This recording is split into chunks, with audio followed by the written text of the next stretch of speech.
Log in to Facebook. Shall I do that? Shall I? I'm already logged into Facebook, so that should be continue. I want to continue as me.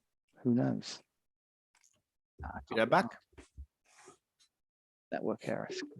Woo, what's going on? Oh, I'm still sharing my screen. Still sharing my screen, Max.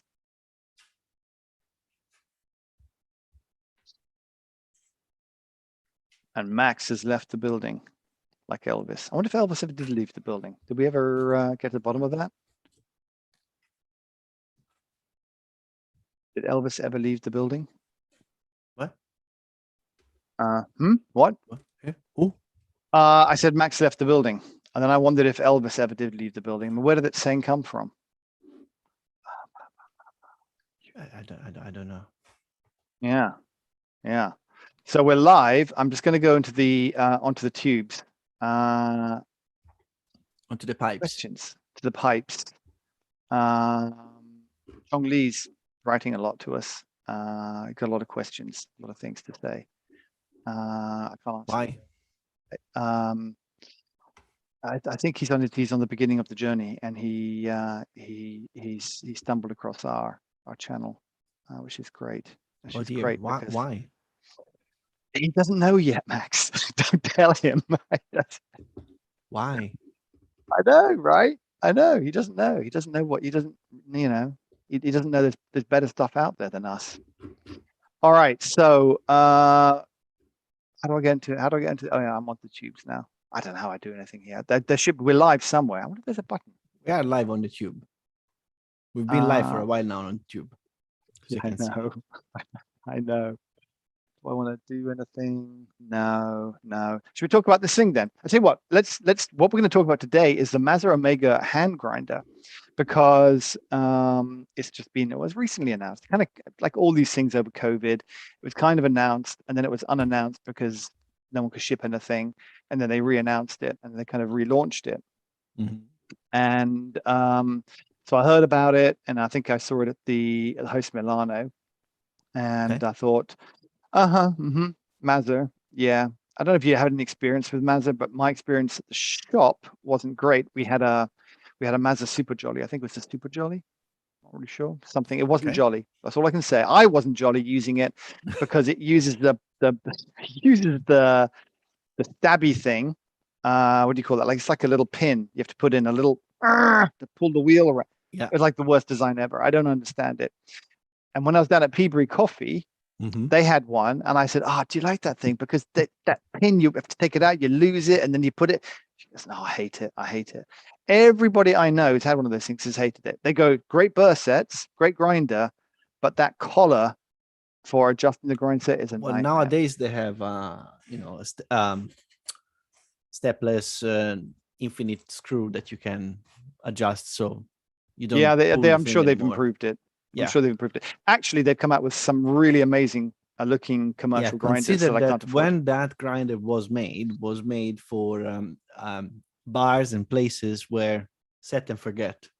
Yeah, and you would set it, and then you take the thing out, and then only the manager would have it, so you couldn't mess with it. I'm sure that's the reason why. But precisely. Yeah. So when they came out and said we've got a hand grinder, I was like, what?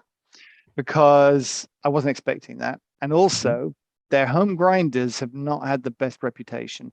They've not really, stolen the market on the home grinder front. A lot of people who, people don't like them. The Mazzer Jolly is actually very common.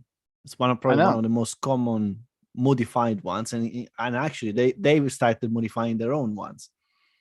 So they put the funnels, and they become doserless. Anyway, long story short, they decided to launch the hand grinder, which is brilliant. Great thing to do.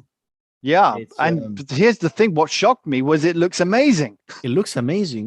Why would it shock you? They know what they're doing. They know what they're doing in their designing. They've made a comeback. I'm calling it a comeback. I don't think. I think they do know what they're doing, except that they kind of, I think they sat back on their laurels for a little bit, or something happened where they just didn't.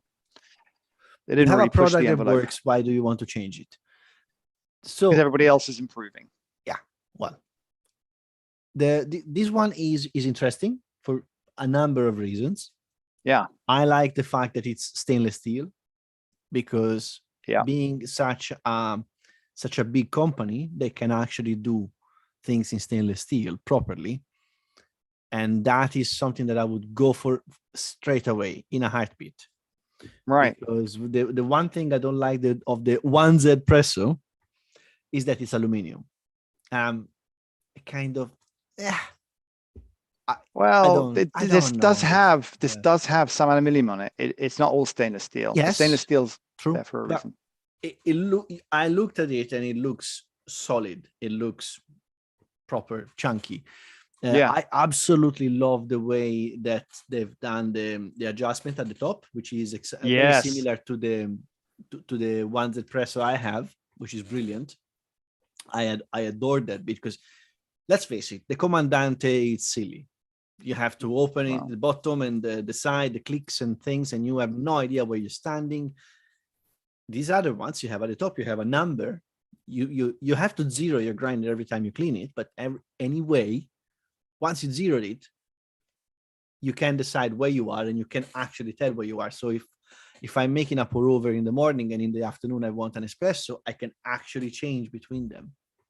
Can I just say that one of the best things about this? All right, let's move on, and I won't say it. Please write to me a letter, self-addressed envelope, and I will write back to you with what I was going to say. Does anybody do that anymore? The self-addressed envelope? Please send a self-addressed. Oh, okay.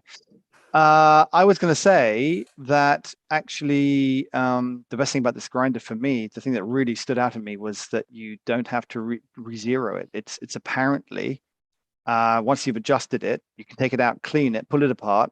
I've seen this being done. I haven't seen whether it's still calibrated or not, but pull it apart, clean it, and put it back together again. Apparently, it has not lost its calibration.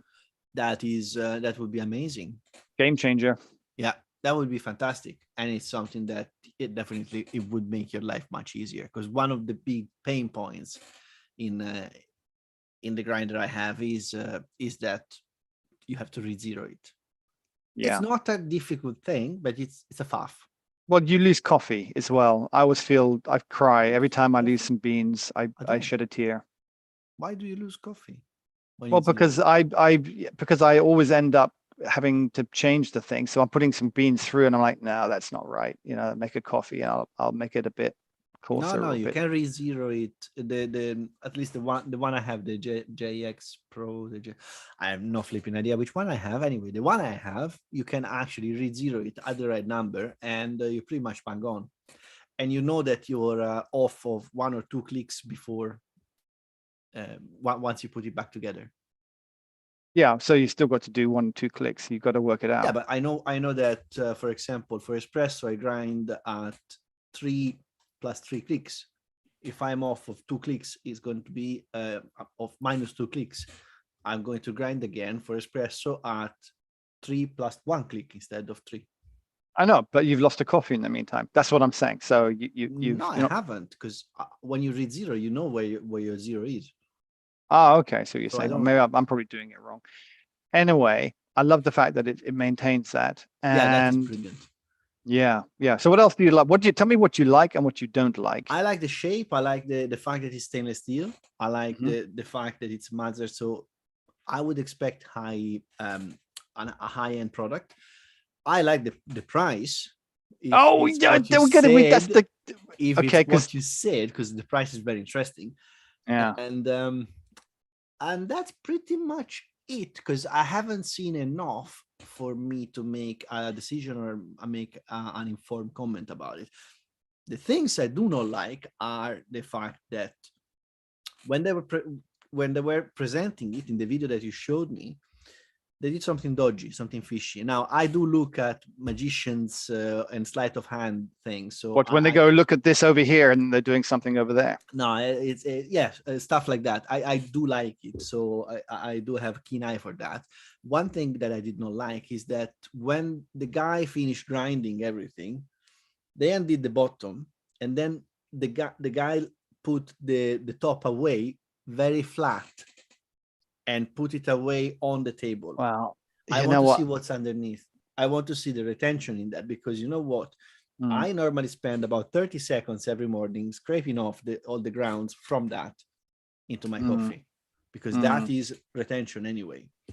I usually about 1 gram. I only get about 1 gram from my hand grinder. What do you get? I don't know. I never measured it, to be honest. I normally I need coffee to function, and that requires me to function. So I had my coffee by the time I can do that. And another thing I do not like is. Oh, I'm just going to start recording. What? Look, the worst case scenario is, I mean, we should be on the cloud. The worst case scenario is we'll get half the podcast. Yeah. We're going to have just a cast, not a podcast. And the other thing I did not like is the carbon fiber handle. That's interesting, really isn't it? Silly idea. It's a royally stupid idea, because I don't know. Carbon fiber, as carbon Kevlar, is brittle, and you're putting it at a stress point with steel in there. You're not using it in the way that is the most strong, because it doesn't work like that very much. It's actually going to be like a spring. It's going to work like a spring, and you don't want a spring there, because you're going to grind with it. I'm going to play devil's advocate. When you finish, I'll play.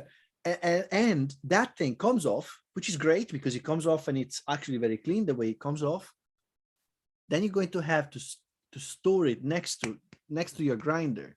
Let's say I take my grinder with me, I put it in a bag, put the grinder in there, take my bag, grinder and the handle bash together all the time. I'm going to have a crack in the handle that I'm going to start using my grinder. It's going to snap, and I'm going to curse a lot. I'm going to play devil's advocate a bit. I actually agree with some of what you said, but I'm going to play devil's advocate because I think we need to present a balanced argument here. I don't know why we never do, but just to make a change. It's Christmas. I feel charitable. But before I do, we have a winner, Max. Doesn't anyone love a winner? Everyone loves a winner. Sure. Did I win? No, it's not you, Max. The winner's David Rickenbach. Assuming, David, that you're in the UK. Yeah. Assuming you're in the UK, you are a winner. I mean, you may be a winner anyway. In fact, if you're part of the UK education system, you know that we're not allowed to have losers in the education system anymore. No one's a loser. We're all winners. That's what happened when my kids were at races, school events. But you are a winner in a new dimension, which is that you've won our kilo of beans. I'm basically buying time because I can't remember what beans we were selling or giving away. What beans was it again, Max? The coffee beans. That's right. Thank you, Max. It was coffee beans. Yeah.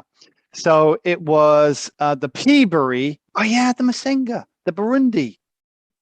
Oh, actually, I got news on that as well. So we're giving away a kilo of Burundi Masengi, but it's too late to enter because this fella's already won it. What's the fella's name again? David Rickenbach, you're a winner. You've won a kilo of Burundi. Assuming that you're in the UK, I'll be emailing you at some point and getting your address and then shipping it off to you. So happy Christmas, my friend.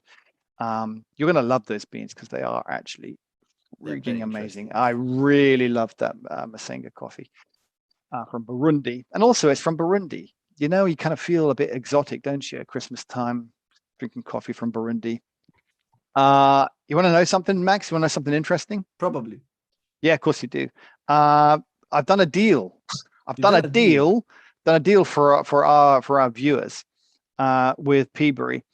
So on our site, what I'll do is I'll actually put there's a coupon code that will be below, not now because I can't work out the YouTube live thing, but on the actual thing later on, if you go to our published YouTube video or to the website, you'll see a banner on the right-hand side to get a 10% discount off of anything, basically any coffees that you order from Peaberry.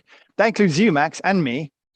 So, I mean, I used to pay full price, but I don't think Gerald's really cottoned onto the fact that I'm going to use a discount too. So So in fair disclosure, we make a little money out of that as well, but we've done a deal where we make a little bit and then we get 10% for our viewers and listeners and everybody else. And so knock yourself out, because he has got an amazing range of coffees. Really, I think some of the best in the country. Mm-hmm. And we've tried a lot, haven't we? We've gone through a lot. Yes. We've gone. If you're not sure of that, go back and look at our first 100 episodes or whatever, and it's just us drinking coffee. So yeah. So go make use of that. Make use of that. I think if you want to know the code, I think it's like, you know what? I'll tell you. I'll go to our website and tell you what our code is. Wow. I should know. I could remember it. It's BT-DEC. So if you add BT for Bar Talks, BT-DEC for December, you'll get 10% off your order of coffee, Peaberry. Wow. So do that. So carbon fiber, I'm just going to pick up on what you said, because there were two things about the grinder that made me think, ooh. The first was the price. I was a bit nervous about the price. But we'll come on to that later.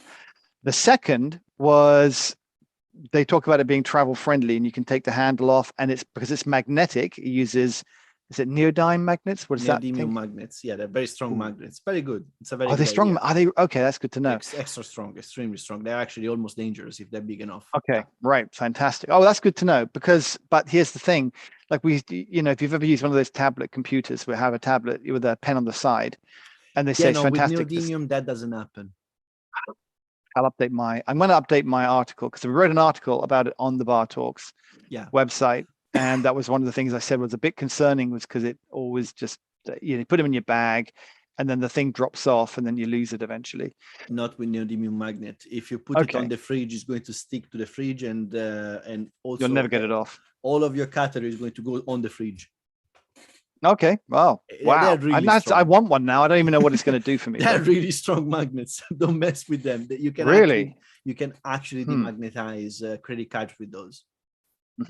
Because normally magnets don't work for that. You can do it with neodymium.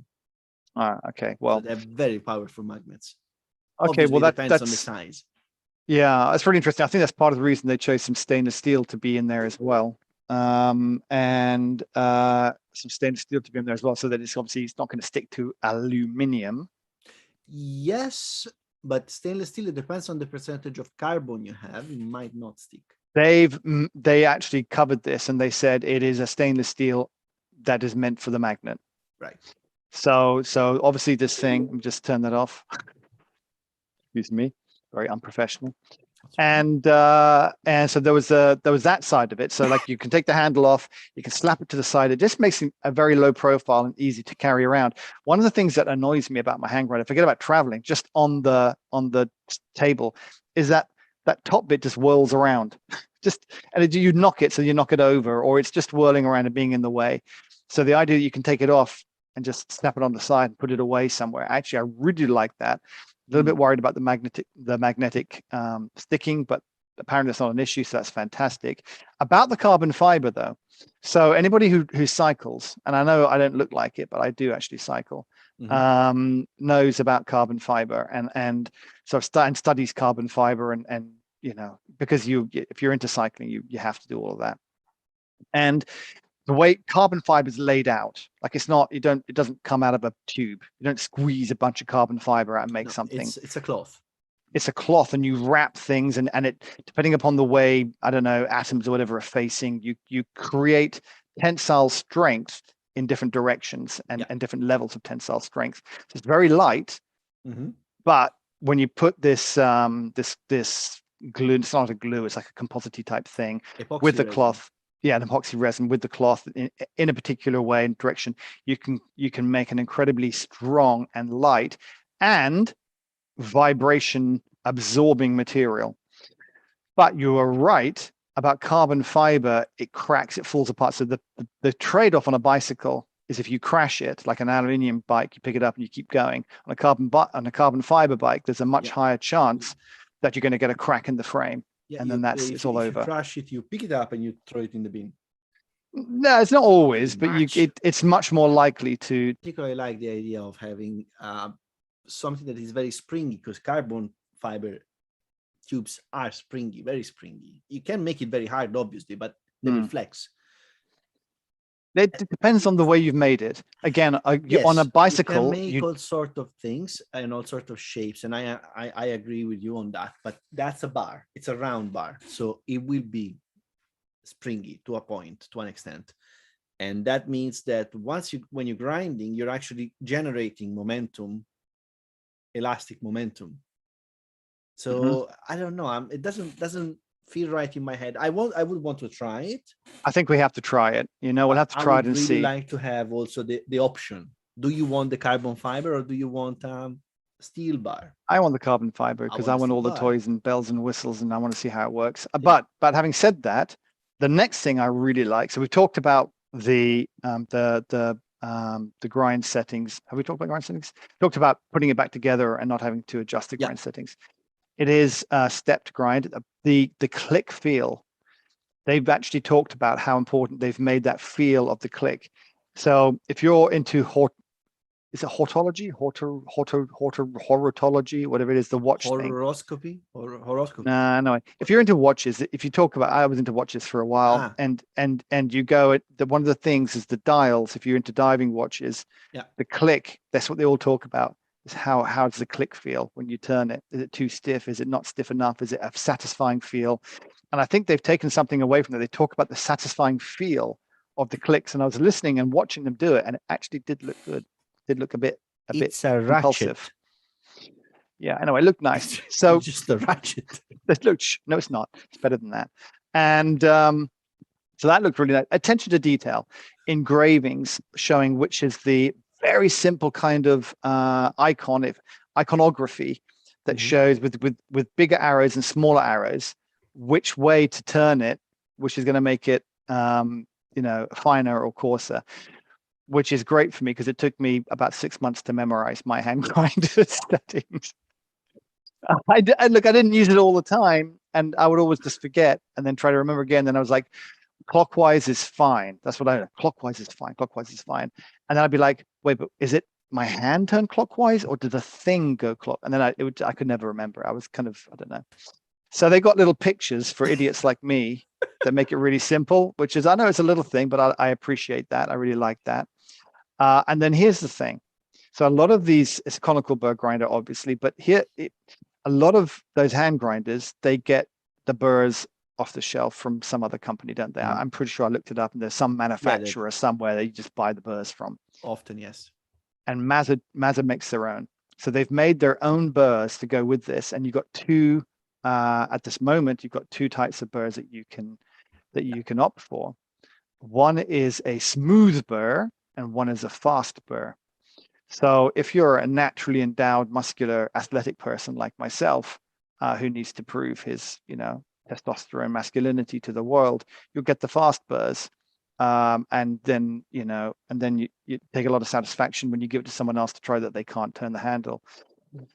If, however, you're a complete wimp, I probably will buy this one actually. You get the smooth burrs, and I was watching the guy do it, and he was no effort at all. But just then, what's the difference in the grind between them? Well, apparently nothing, but who knows? We'll have to see. If it's nothing, why don't they put the smooth ones? Why don't they put the? Well, because I think it's a gearing thing. Surely it's got to be it can't be a gearing thing, but it's got to be something like a gearing thing where it's just it. Do they grind both on the same range? Do they both grind to an espresso range, or? Yeah, they both grind to an espresso range. In fact, they grind beyond espresso. They grind Turkish. They grind Turkish to filter. How's that? How'd you like them apples? Well, that's what you can normally do with good hand grinders. So that's a good thing. Yeah. So, but the price, I was worried this thing's going to come in. Yeah, because over 300 euros stuff in there. So that's a design that nobody has. Yeah, they came up they started from scratch. They started from scratch. Their own burrs. Yep. They've put carbon fiber in it because they're just mental. So I thought, wow, this is going to cost like 500 euros or something. I was thinking 300 to 500 euros. Yeah. And instead, you tell it, Max. Say what it is. 270. 270 I need euros. one. I know. It looks great. I actually want to eBay my JX Pro and get one. Apparently, they're going to be available sometime this month. Christmas. Well, I'm just saying it in case, I don't know, you were wondering what to buy me. I'll just put it out there. Yeah, no, fair enough. I'll take notes of it in my book. Wait, Max, you haven't written that down. You're just pretending. You better write that down. You'll forget. Can I get the one with the soft burrs? The one with the software. Yeah, the soft things, because the soft things. Yeah. I just think it'll be more satisfying. I don't mind turning a few more rotations to, more rotations. Very important. Yeah. Max really isn't. Definitely listening. He's not writing it down. You can count down. on it. You can totally count on it. So listen, my friend, we're going to wrap this up. And it was I don't know if it was brief or not. I don't know. I spent a long time trying to, get it working. But we're going to be back in the new year. Yeah. I might be back before then because I'm a bit of a egotistical person who likes to be in front of the camera. No, I've got some things actually I want to do. I'm hoping to get a friend over. The guy I used to run the cafe with. Mm-hmm. I'm hoping. I was with him last weekend, and he's like, and I'm trying to convince him. Can you smell things? Why? What? Just checking. What would? I had no idea that reference. Coffee. COVID. Oh, no, I can smell everything. Oh wait. Yeah, no, I don't have COVID. I've been jabbed up. I'm all jabbed up. But no, he was. We had the cafe together, and he actually got me started in coffee. We had a great time. I thought I might do some reminiscing with him on a podcast about what it's like to start a cafe. Some people might like that. So we might get that squeezed in either before or just after Christmas. But then we'll be back, baby, like the Terminator, sometime in January, after we've digested our turkey. Spend a bit of time with the family. Yeah. Well, you've got friends and family. I'll just watch TV. So I'll watch other people's friends and family. That's good too. Exactly. Thank you so much, Max. It's been a wonderful year. Worries. I really appreciate all of your input and being on this show. It really would be the same without you. So thank you so much, and have a wonderful Christmas. Give my best to the family there, and we'll be in touch. And I'll see you in the new year. All right.